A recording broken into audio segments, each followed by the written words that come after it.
Hello Virgo, welcome to Like a Tarot. Alamin natin ang malakas na energy para sa mga Virgo. Angels and guides, please guide us. Ano ang reading para sa mga Virgo? Para sa mga bagong viewers, ang reading na ito ay timeless reading, general reading at guide po lamang, kaya hindi po magre-resonate sa lahat. Kunin mo lang yung akma sa sitwasyon mo. At kung kailan mo napanood ang reading na ito, yun ang start ng 1 week reading para sa iyo. Ikaw na bahala magpalit kung si person mo ito o ikaw. 4 of Cups, 3 of Wands at Page of Wands. Ang energy ng mga Virgo ngayon, merong person na nakakamiss sa iyo. At sa sobrang miss niya sa iyo, kung ano-ano nang naiisip niya, maybe LDR yung connection nyo o relasyon. At itong person na to ay sobrang sabik. Hindi na siya makapaghintay na yung muling pagkikita nyo. At saka pinangahawakan ng person na to yung pinangako nyo sa isa't isa. May trabaho ka man o kaya wala, merong mga interesting na oportunidad na darating. At ang dapat mong i-focus ay kung saan yung mas maginhawa para sa iyo. Yun bang mas importante kesa sa oportunidad? At saka ang ilan sa inyo, nakadalawang cards ka na meron kang ibang landas na tatahakin. Pero isa itong oportunidad na mas magbibigay sa iyo ng magandang kapalaran. May trabaho ka man o wala. Lalo na kung ang ilan sa inyo, meron kang hinihintay na tawag. Positive yung tawag na iyon patungkol sa trabaho. Sa mga single, kung meron kang person na gustong makilala or maging kaibigan, ikaw mismo yung mag-approach sa tao. Hindi yung pakikinggan mo lang yung iba. Kailangan maging fair sa judgment. Ang ilang single naman, kailangan mo mag-slow down, lalo na kung ang pinaka-focus mo ay trabaho lang. Itong Ace of Pentacles ang sumisimbolo sa magandang career. Kaya pala ang ilan sa inyo, mas dito ka nagfo-focus sa mga oportunidad na darating. Lalo na't hindi lang trabaho ang maganda, pati na rin yung kita mo. Kumbaga magpapatuloy. At saka guys, kapag may iba't ibang oportunidad, pag-isipan mo mabuti.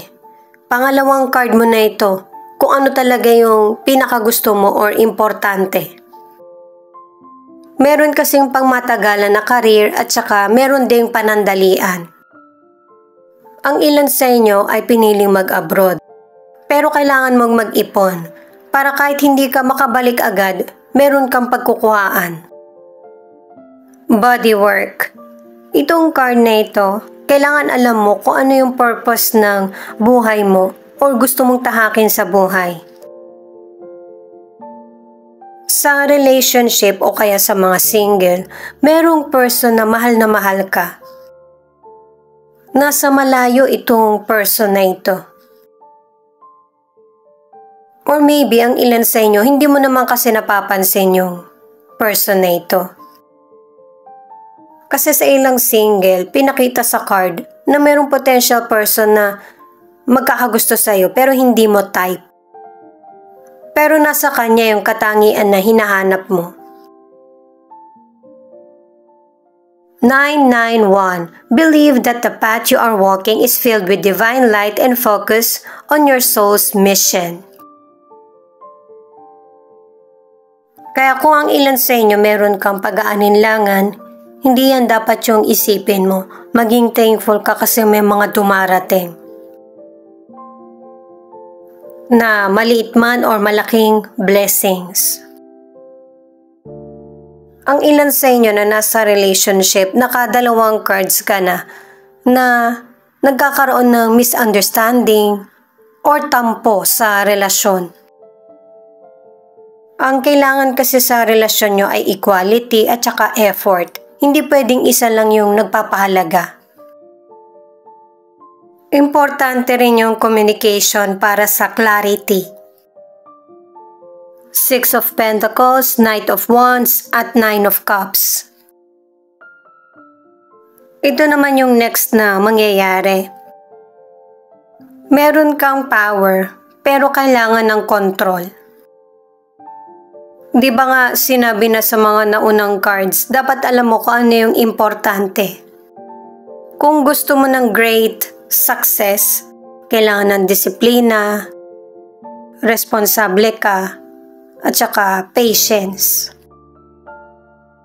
Kasi base sa mga cards na ito, matutupad lahat ng pangarap mo, lalo na pagdating sa career at saka patuloy na financial. Ang warning lang, katulad ng nabanggit ko sa una, yung control, para ma-maintain mo ng pangmatagalan itong tagumpay.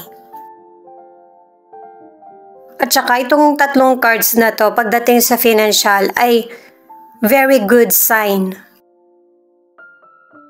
Sa totoo lang, 5 cards na ito na patungkol sa financial, na magiging maganda yung pasok sa iyo.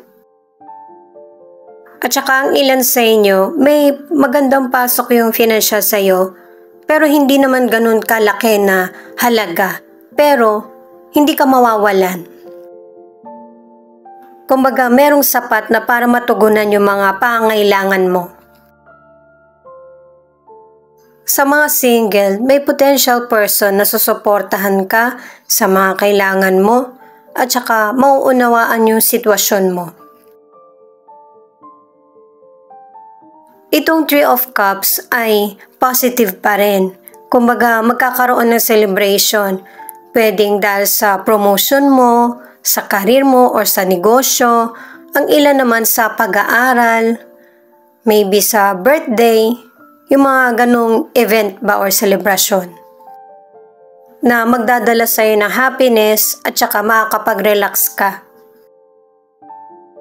Itong counseling naman dahil sa may mga Virgo na merong pinagdaraanan sa buhay, ito yung kailangan mo. Yung healing at saka yung magandang salita mula sa mga taong sumusuporta sa'yo, sa family mo or friends. Kasi ang ilan sa inyo, may mga sitwasyon na nakakapagpaalala or worry sa iyo. 3. Indication that source of love and wisdom are nearby and yours to benefit from. Kaya yan yung ipinakita kasi sa mga single, nakadalawang cards ka na meron kang kakilala o kaya kasamaan sa trabaho na nakakapansin sa iyo. Magkakaroon kayo ng magandang koneksyon or relasyon. Sa mga nasa relationship, 3 cards na ito ang nagsasabi na magkakaroon ng balanse, kapayapaan, at equality sa relasyon nyo. Pero alam ng person mo kung ano yung mga pagkukulang niya. May posibilidad na i-surprise ka niya at saka sabihin niya sa iyo yung mga pagkukulang niya. Yung hihingiin ba yung forgiveness. Pero ang ilan, hindi na magsasabi na patawarin siya o kaya i-surprise ka. Mararamdaman mo na lang yung pagmamahal ng person mo na mahalaga ka. 5 of Cups, Knight of Pentacles, at the Lovers.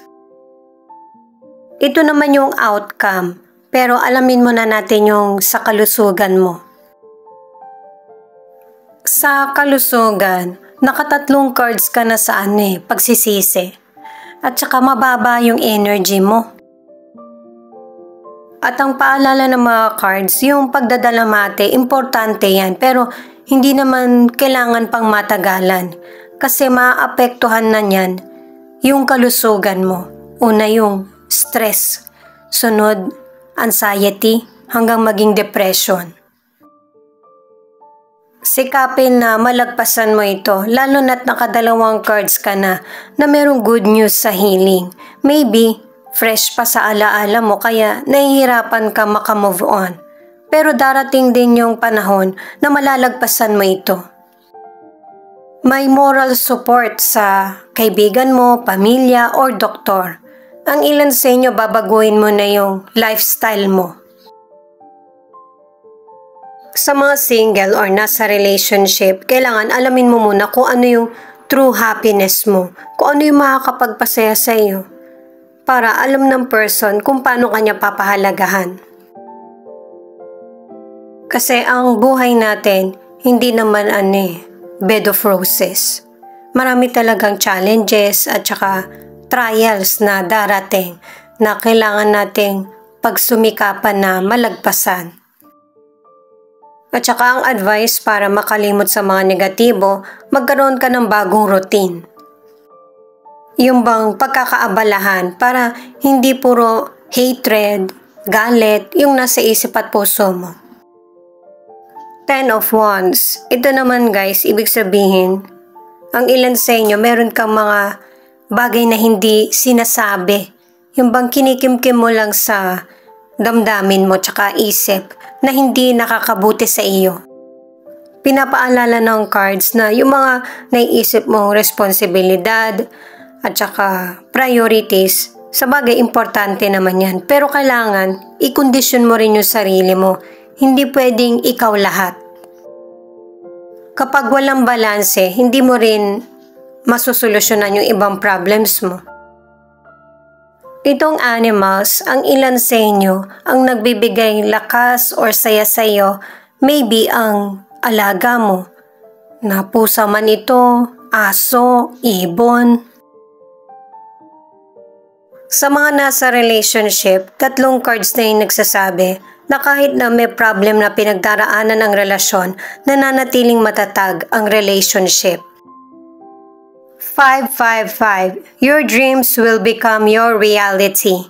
2 card na ito na nagsasabi na yung mga wishes mo ay magkakatotoo. Gamit naman ng charms, alamin pa natin yung ibang detalye.